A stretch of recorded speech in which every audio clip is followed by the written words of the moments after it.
Hi everyone. Here we are in the temple. Nice to see you.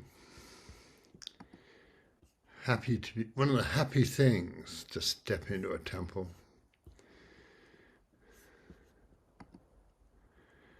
So I don't know. It's one of those. What shall we do? We'll meditate. It's like, fair enough. But what is that? Well, maybe we'll find out. In a certain sense, with meditation, we just feel the time, I think. We just stop reaching out to grab for things. And we're just here. So, so that's good, you know. Let's start. I'll start a meditation, and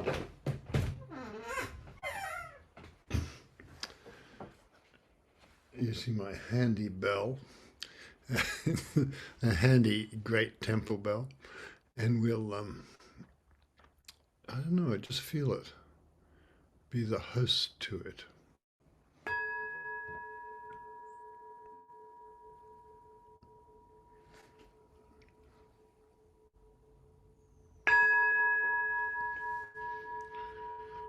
Just let the bell come to you and fill you. I mean, that's one way to start it all. You know, you know how if you reach for a sound, it's not the same as if the sound. I suppose the sound reaches for you. The sound enters you.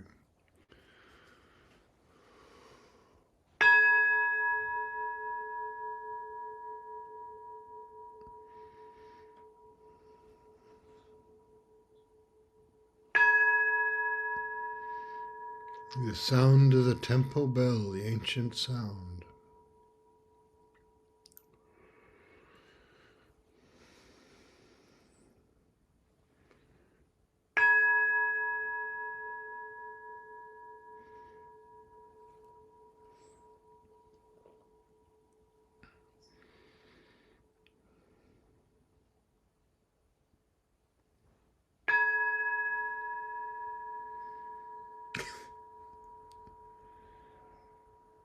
The bell and again the bell.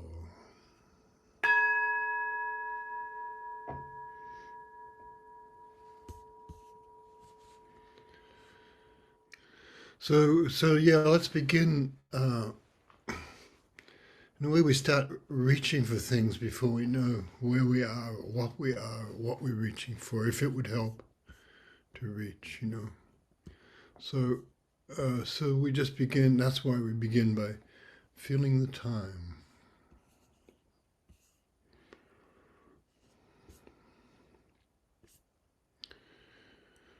And here the time is sort of cool, actually, and foggy, and the trees are dripping. Always a good thing in California. When it's cold in summer, we're happy about that.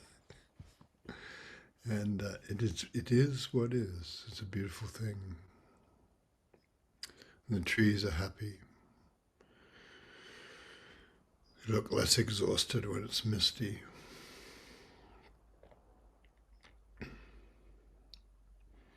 But wherever you are, you know, it's good to receive the place, you know.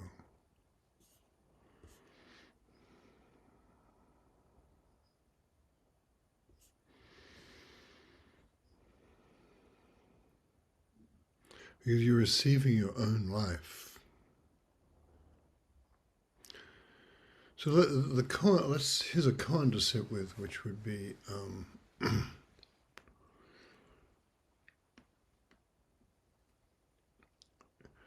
wherever you are, take the position of the host. Then your place will always be a true one. So it just means take your seat, you know. Take the position of host and let the world come to you. That's an early koan, that's great. the Grand Master Linji said that,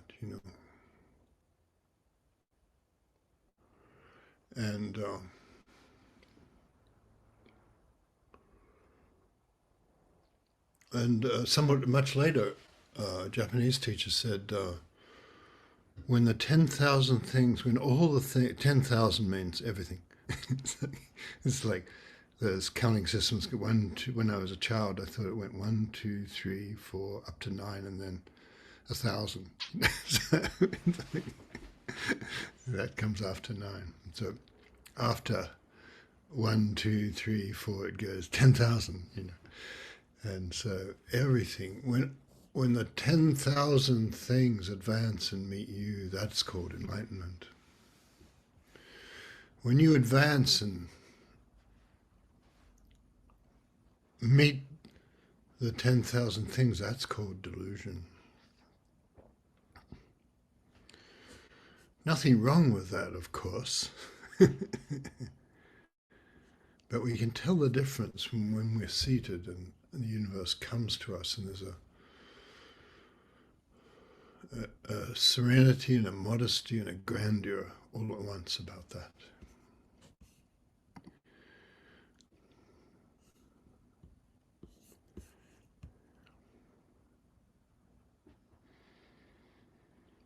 So take the position of host.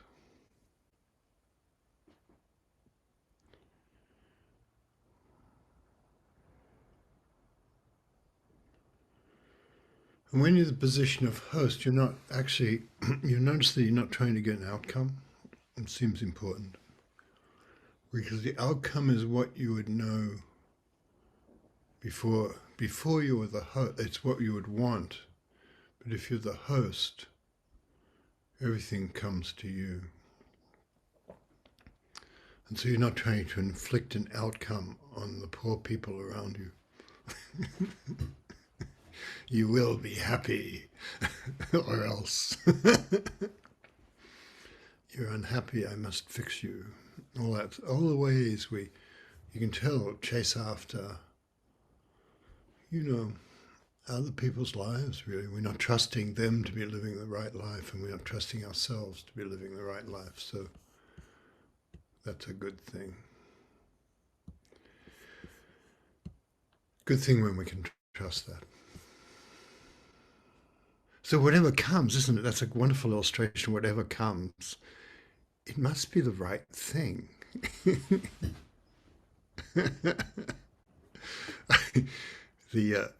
It's a wonderful thing about how it is to be here, to be ourselves, to be our lives. And another Australian just wrote me, somebody I don't know, but he said he was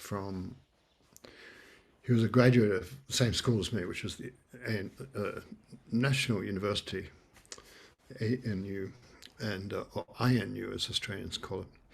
And and he said he really liked what we were doing, but he couldn't get up, unlike Joe, because he's got littlies and it's Monday morning very early and he's got work. But he said this great thing. He said he really likes what we're doing, and he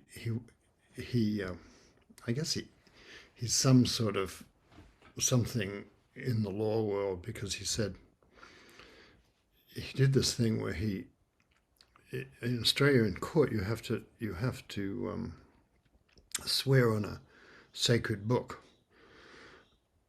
but the Joe claims here she did not hack the system. She's indignant about it, but on the other hand, I think in Zen you get points if you hack the system. So he said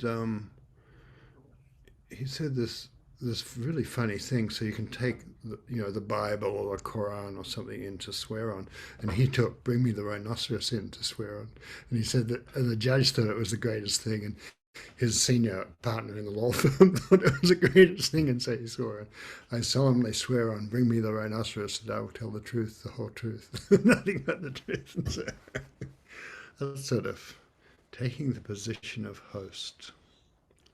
So let's just feel the time and feel the silence sort of coming to us too, the quiet morning with the fog, and I hear the birds quietly emerging and coming to me. And yeah, and feeling your life. What a marvelous thing it is to have a life, to have this life, to be here.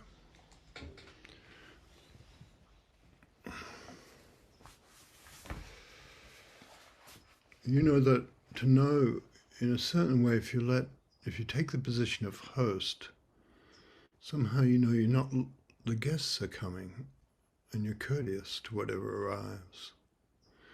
And you don't think that's the wrong thing arriving.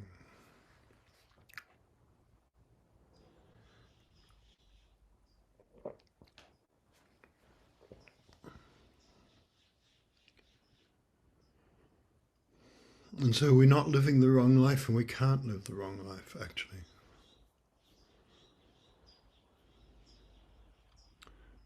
Whatever appears, take the position of host, and your place will be the true one. And you can tell how, there's a kind of happiness comes when we stop chasing after the 10,000 things. We stop trying to impress people, stop trying to impress ourselves, It's a great thing. Lots of things become possible.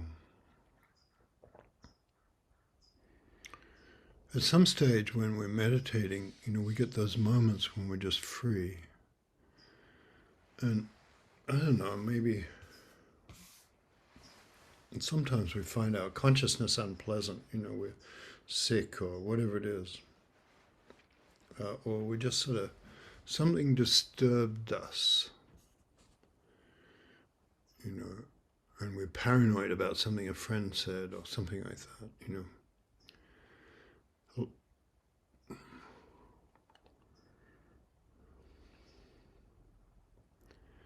And if we just take the position of host, even if we're upset about something, we're not upset about that. And so the kindness enters in some way.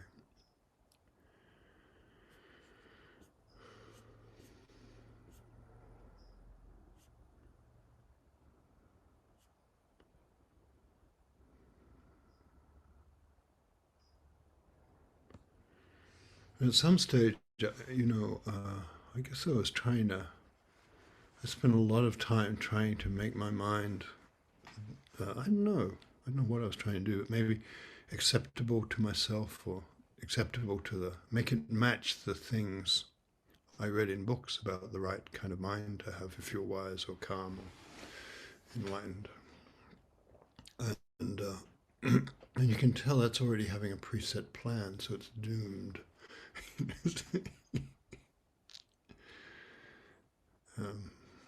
I will be calm. Already we're doomed. And there's a certain way in which we need to keep doing that until we don't. And in a certain sense, what? In a certain sense, we need to let happiness come to us, and it does. Or the koan come to us, the taking the seat, being the position of host. Some of the people in leadership who are doing leadership training here about how do you even teach? How do you, when you begin meditation, how do you even say the koan? What if you forget the koan? What if you jumble the koan? And and at a certain stage you realize it's going to be all right, because you're not trying to inflict awakening on anyone. You're just here,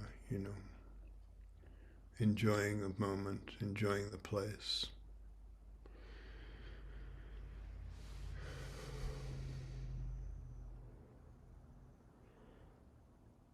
I was sitting up last night. It's something that, I don't know, for years I sit up, I wake in the middle of the night for no good reason, actually. And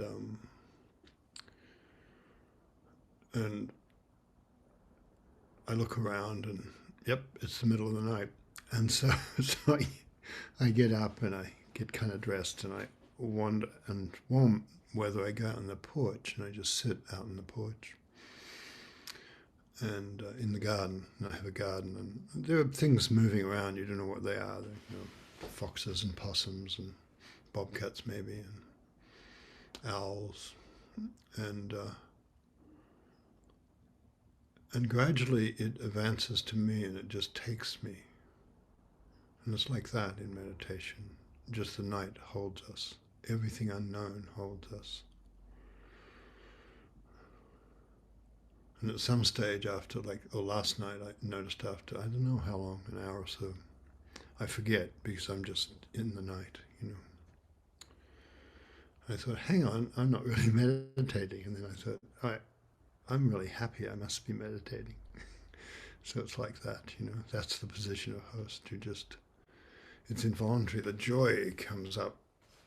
And you don't seek the joy, but I'm saying when you give up seeking the joy, that's what appears, The uncontrollable, unpreventable life of meditation. The uncontrollable, unpreventable life of being you, being the host. If you want a technical thing with meditation, you can just, if you're wondering what to do, it's not really actually a problem, but if you think it's a problem, you can just touch the koan, host, take the position of host. And after a while, you forget to say that because you realize that everything, your hands are receiving the world, your heart is receiving the world. And it's a marvelous thing, and then you notice the happiness. And if you don't notice the happiness, in a certain sense, if we're not striving for it, suddenly it's there. So we don't fight with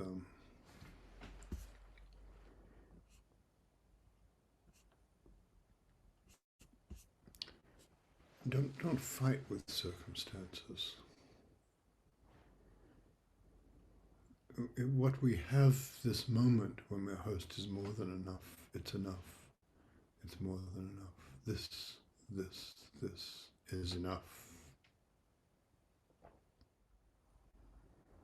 And feel how the silence supports us and everything spreads out. The vastness of space is in our room, in our hearts. And we can't do anything about that.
In any circumstances, just take the role of host. Wherever you are, be the host. And your position will be a true one. Host. You feel how you're already that, you're already here.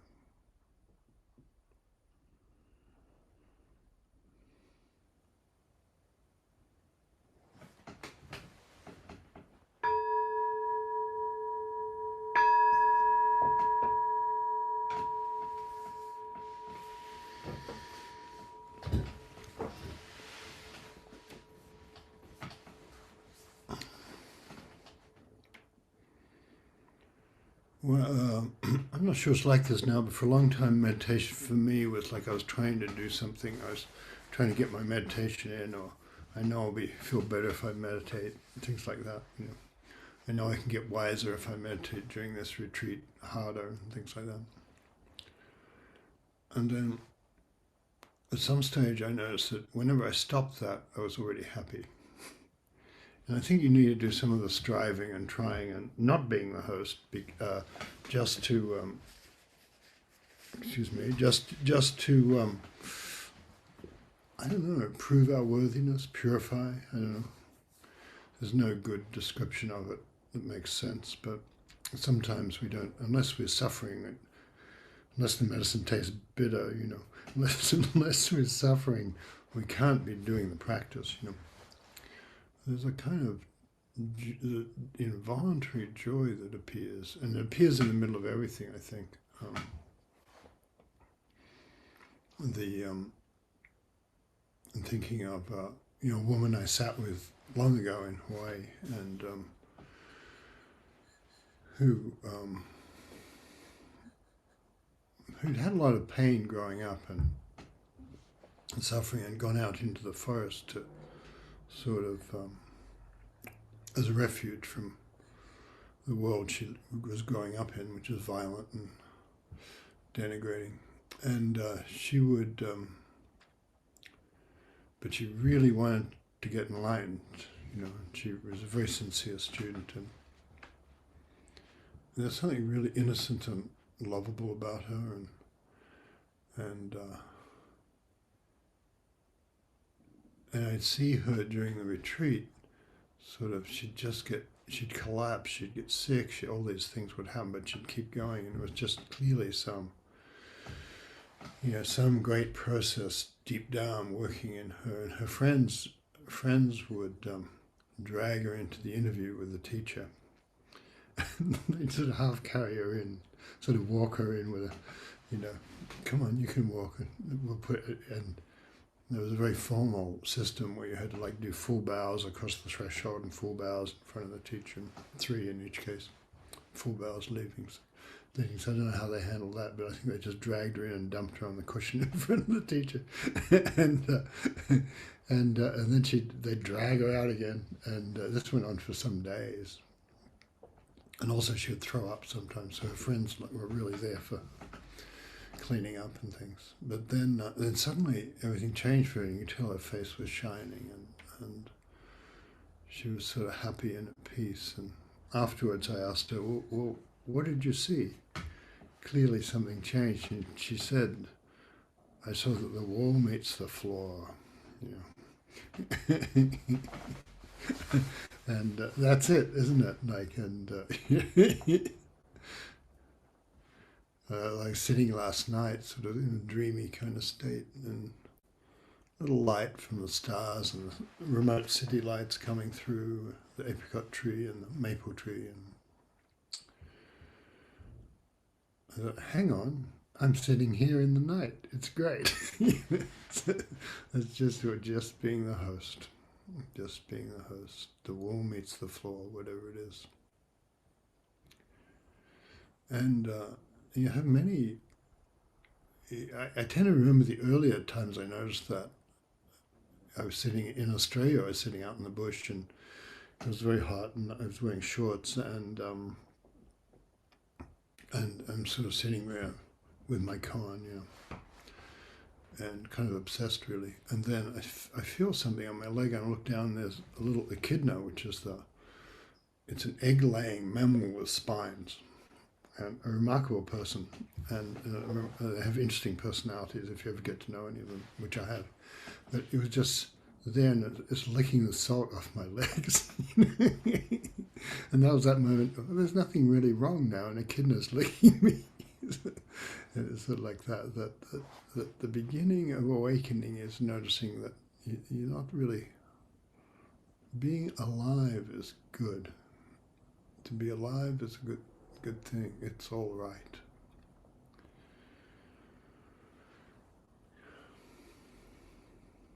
So perhaps you can think of moments in your life where you've noticed something. James Joyce called them epiphanies, and his epiphanies are interesting because epiphany is a Greek word originally that means the revelation of the God or something like that. So in Christianity, it was applied to the 3 magi coming to visit the infant Jesus, but it's an older word than that, and it usually means a revelation of, I don't know, the vastness or the eternal or light or something like that. But James Joyce had this thing about how suddenly, like someone's just a woman is leaning out of a 2nd-story window and talking to a friend below. That's an epiphany, things like that. So it really is, and you feel it a lot in literature. Proust is full of, the taste of the Madeleine, or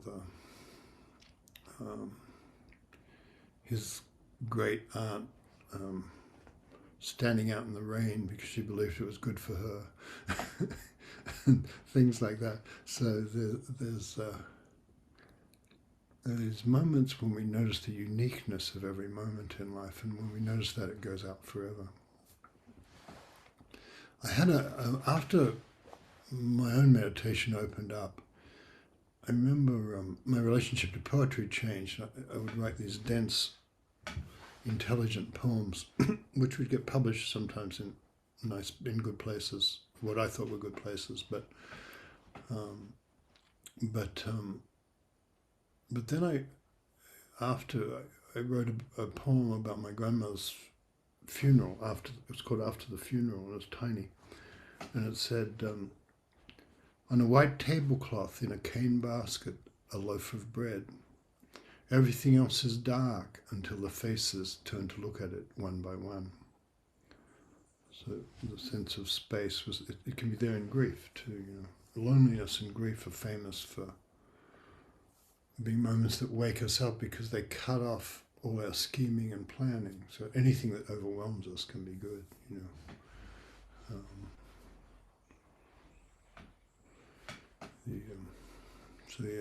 I've got a deer died in the backyard yesterday, and the vultures have told their friends, and so we've got.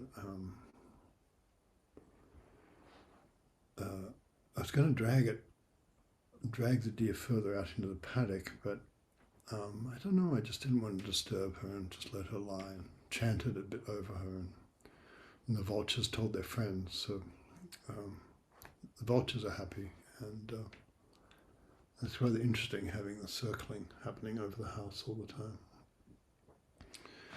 And as part of the, we have a lot of deer, and part of the cycle of the deer is that they die and things eat them. Sometimes cars hit them, or mountain lions chase them down, but they escape, but then they die later, things like that. So I don't know what happened to her. So I'm just remarking on it's all right having vultures. Vultures circling my house. Yeah, it's all right. This life could be worse. Life and death altogether. Here's a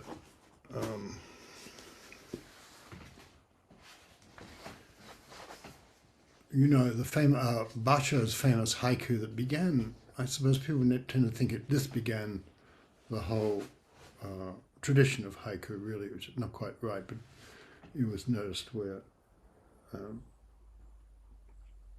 old pond, frog jumps in, plop, and just the thusness of it. And then the thusness starts to be full of space and beauty.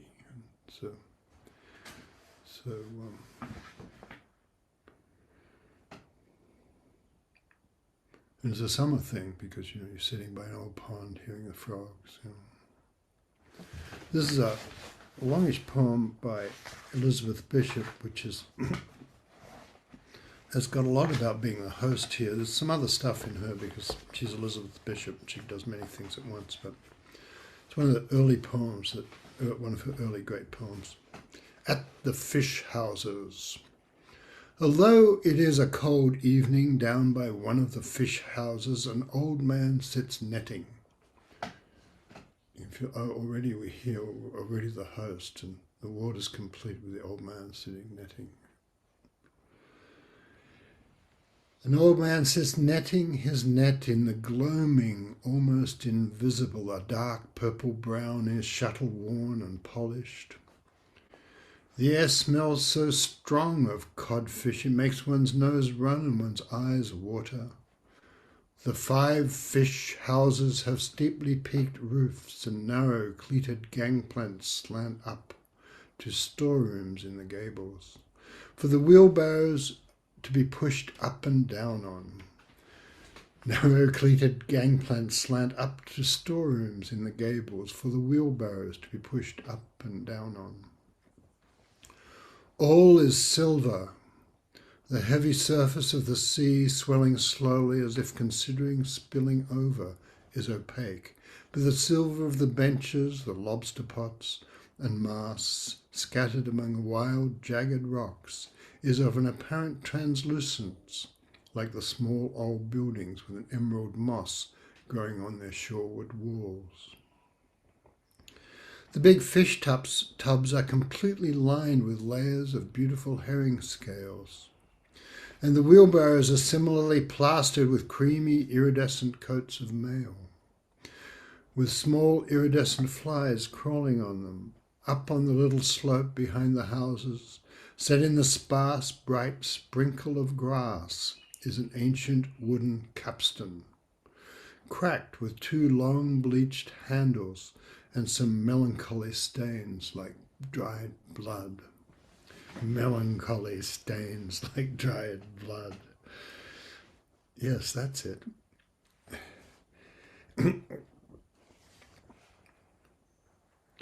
Where the ironwork has rusted.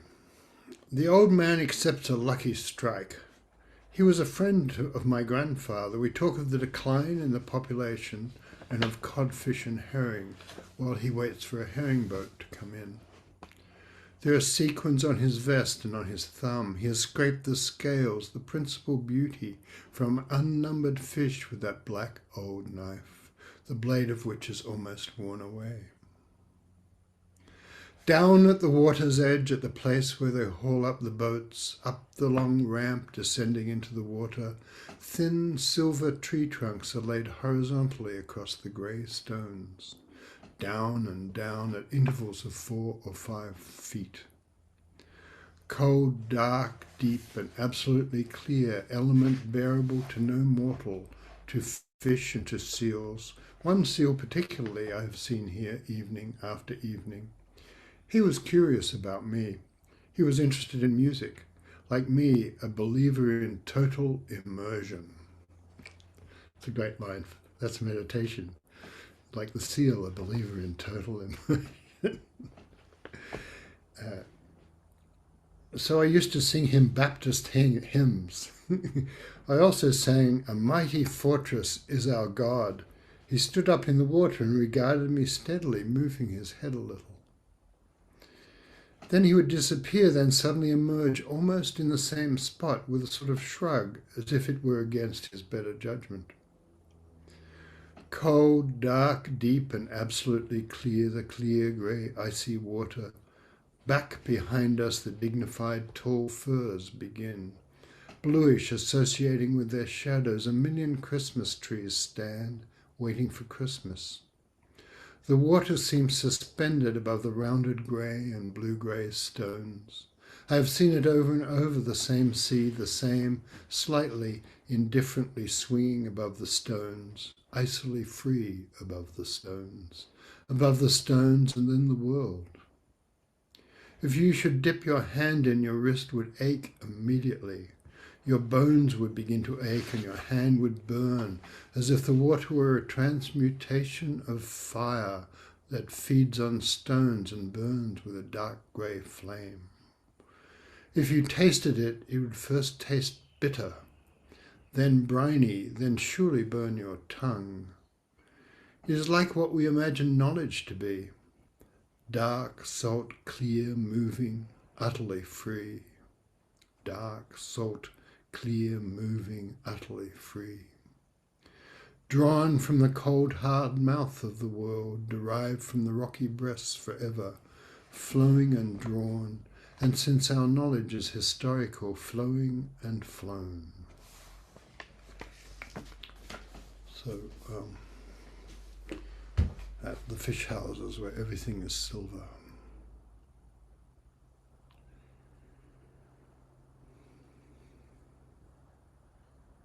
So we can always feel it now. If you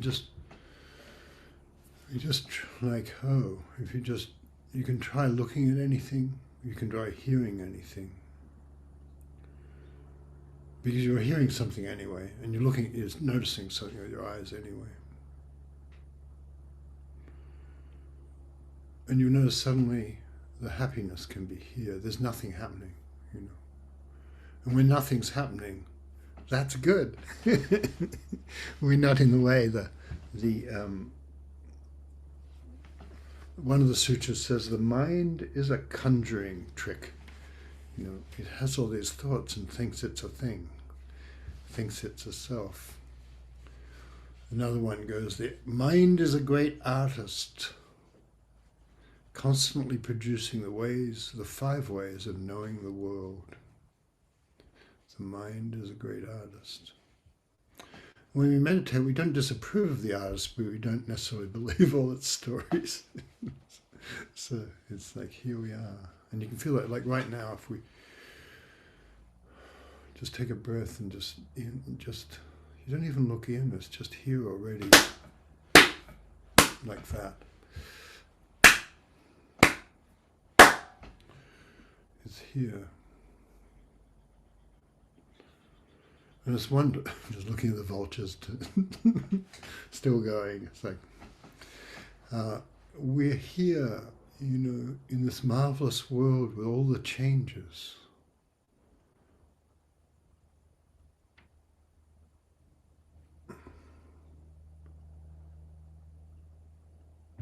And in the midst of all those changes, you're the host, and it's still. In the midst of the changes, there's a involuntary joy appears. So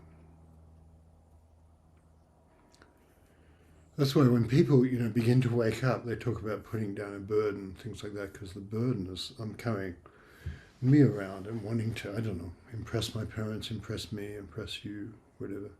So when I was speaking before about leadership, when people take the seat in leadership, take their seat, the first thing you're doing when you're teaching is no need to impress anyone. Knock it off. If you just, what's true comes out of your heart, that will be good enough. I think I've told this story, but it still has value for me. And one of my Tibetan friends I was teaching with, we were teaching on it, and he said, oh, I know what you're doing. And I said, that's great. I'd like to know. What am I doing? And he said, we call that pointing out. You just go there and you point out what it's like, what the experience of the vastness is like when we're in it. And so we're not instructing anybody, this is how to think or anything like that. I'm not telling you how it's like for you, but you can tell there's something universal about our capacity to be supported by the world and befriended by the world, really. And you can feel it right now. If you just look inside, you can feel it, Kind of nice, really. And you can feel you're never alone. You're always accompanied. You're always supported by the Tao. Michelle Riddle, do you have anything you want to say?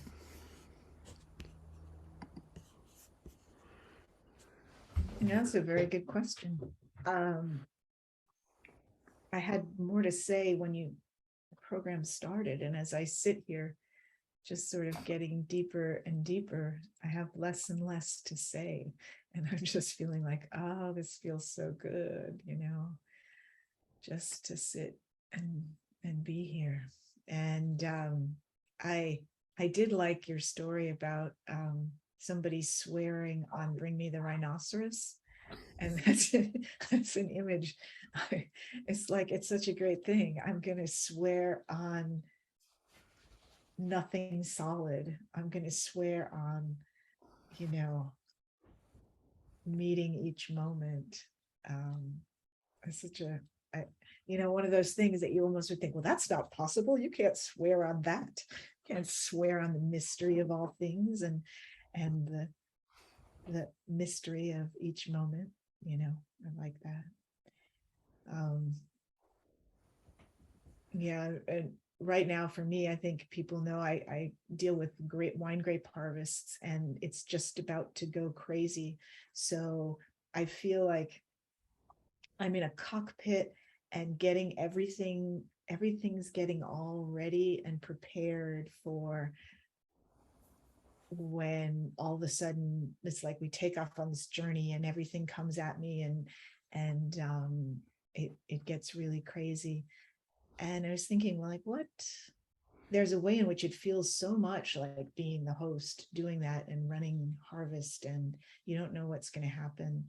And you do, and the thing is, it's like, okay, what is not trying to achieve an outcome, in that or in anything? And it's not that I'm not trying, I'm trying to bring all the grapes in and trying to, have it go a certain way. But it's like knowing that if it, I don't really know how it's going to go. And if it doesn't go the way I anticipate, I can still meet that, and I can still be the host to that. And there's something that that helps so much about just remembering that. So Very good. I've heard your stories about the trucks break down and they're full of grapes, and then it starts raining, and the winery won't take them because they're too full. And all that sort of thing. It's like just an ordinary day of harvest. So good. It's sort of rather wonderful. Like the whole thing is complete. Thank you. I just noticed one of my friends is on. I'm going to ask him if he's got anything to say. Jason Garner, do you have anything to say? Hi, John. Good to see you. G'day. You don't have to have anything to say. I'm just tagging you in case you do. Well, one of the artists that I work with, I manage performing artists, and one of the artists that I work with has a team that's especially dysfunctional. And things like the second cousin is giving advice on touring in Latin America, those types of dysfunctions. And things had gotten really heavy for a couple of weeks for me, and I was desperately trying to fix it, and I was desperately trying to be the manager, and to the point I wanted to quit, which probably should have been a clue that there was a bit too much Jason in the in the scenario. And then I got an email from you, or maybe John Joseph, I can't remember, but with the koan about the goose in the bottle. And you were talking about epiphanies a moment ago, and I just started thinking about, like, how can I fix this situation without smashing up the bottle? Like, how do I actually bring change here without smashing up my life, my relationship with the band itself? And of course, I let go and settled in, and things worked themselves out. But that was helpful in that sense of being host. And then you sent an email this week with the invitation for this Zoom, and said something like, wrangling life is far too difficult, so in Zen we just don't bother. And I just laughed and thought, that's it, right? Like, just like, there's just stuff I don't have to bother with, and it was helpful. Thank you. Nice to see you. Okay, we'll go to John Joseph then. Thanks, Jason. Well, that's a hard act to follow.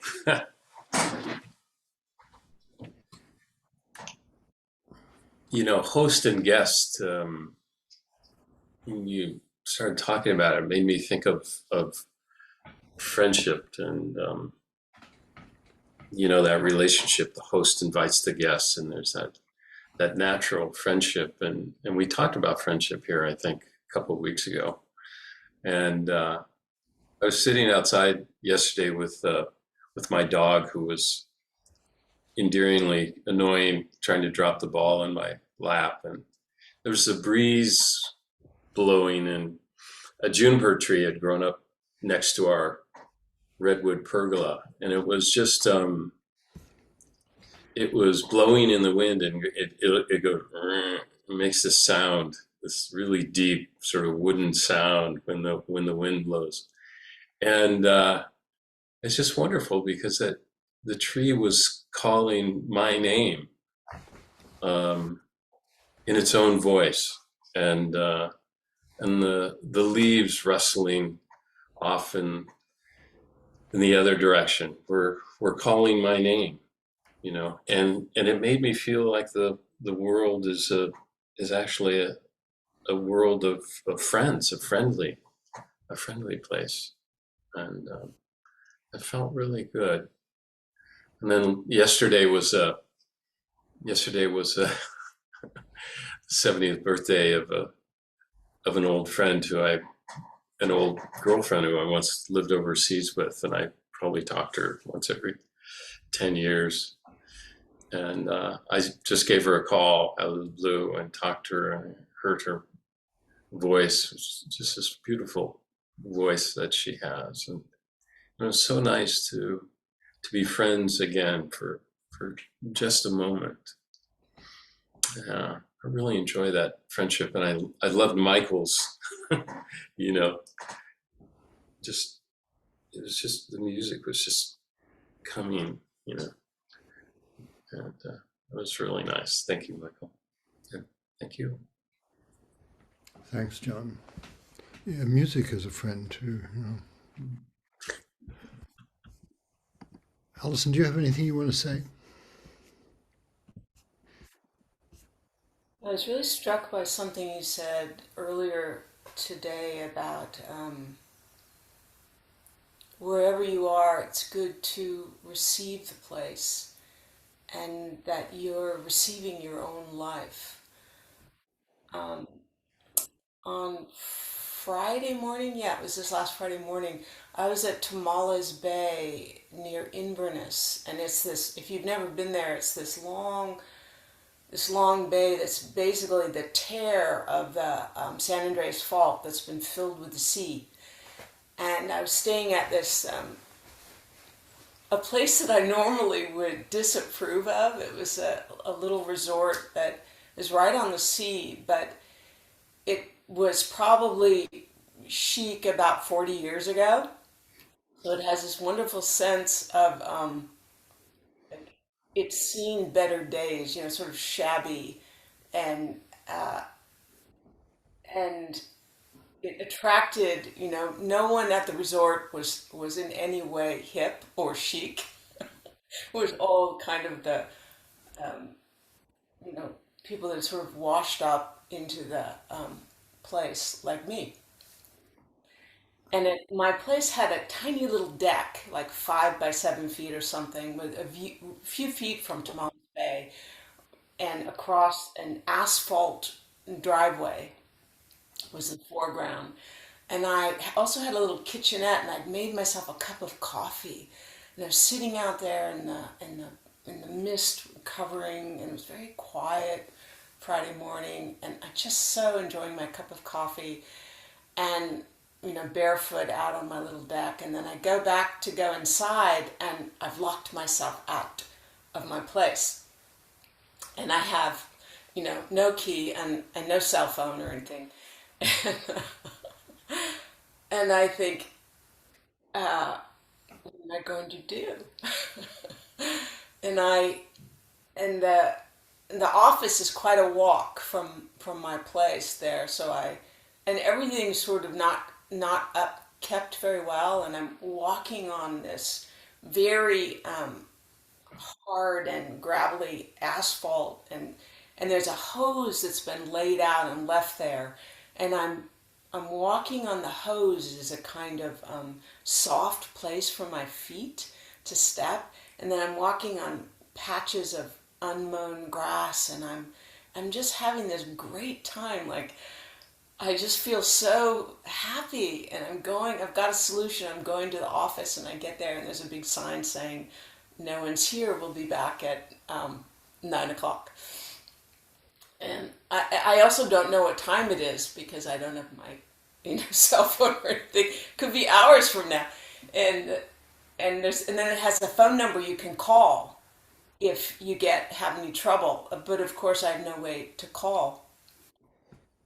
And then I walk back to my place, and I just sit on the deck, and there's this wonderful feeling of I've been given this hour or more just to have the bay again. And just how when things go wrong, before I found my way to Zen, that would have been the kind of situation which would have just driven me insane. I would have, as you were saying, I would have tried to inflict an outcome on the people around me, I would have been spending all my energy doing that instead of just having my life. And what a surprise to find such happiness in such in the wrong circumstances. I expect I especially like the hose, walking on the hose.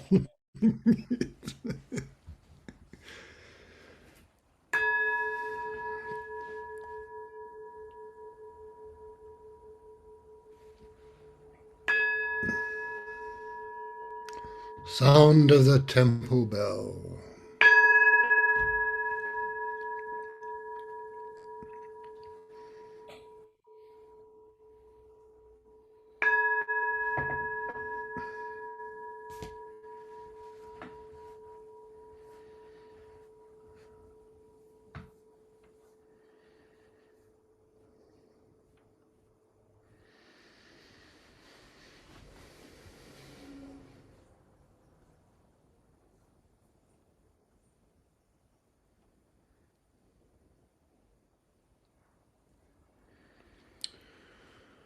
Just take the position of host, and your situation will be a true one.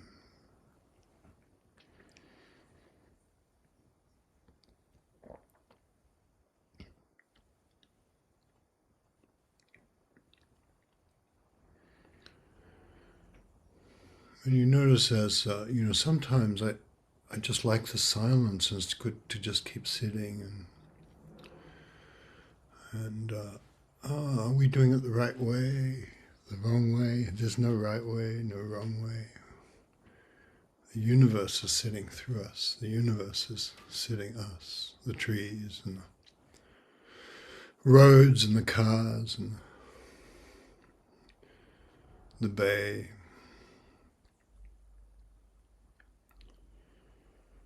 It's all sitting through us.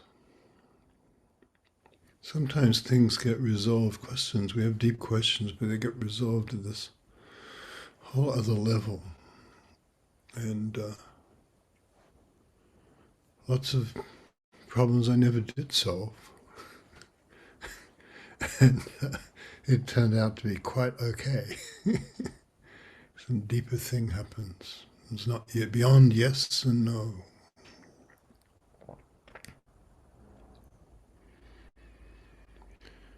But even beyond that,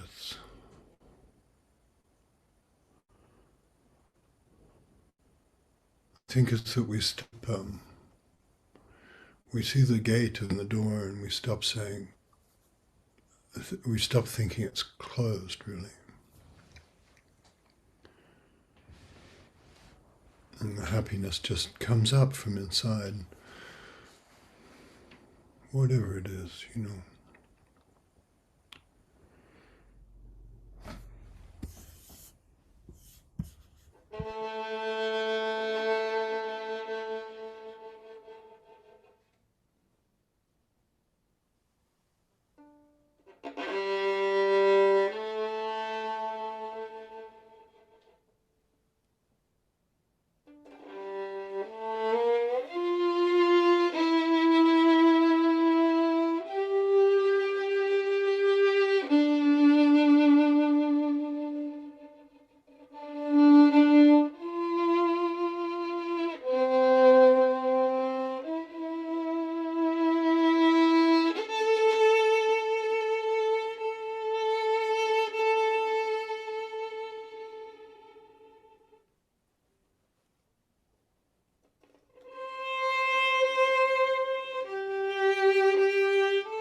Just take the position of host, and position will be a true one. It's wonderful, really.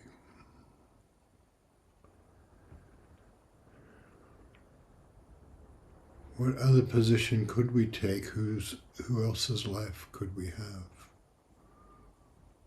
Whose life is the true one? You can perhaps feel when we do it how silence is itself a profound teacher, and it holds us and surrounds us, and it allows us to feel our lives. One of the things about a koan is, I suppose I first thought it was a toaster or a bread knife or something that you could do something with. You had to do something with. You had to operate on. I had to operate on, I don't know, reality of my mind or something with it. And I tried that idea on for quite a while, and it didn't seem to be it. And it's more that we have to feel things come to us. If we feel the world come to us, something will just naturally respond inside us to that. And and it'll be immense, it'll be joyful, in my experience. So that's it, to sort of trust. That's what trusting your life, being in the position of host, is that you're not living the wrong life. You can't do the koan in the wrong way. You can't do meditation in the wrong way. How many things is that true of, that we can't do them in the wrong way? Awesome, eh? So we have that. It's a marvelous thing, taking the position of host. So I don't know who's Todd. Are you doing the full vows, Amaryllis? Todd, some combination.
I vow to wake all the beings of the world.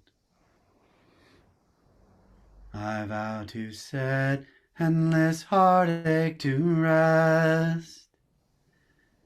I vow to walk through every wisdom gate. I vow to live the great Buddha way.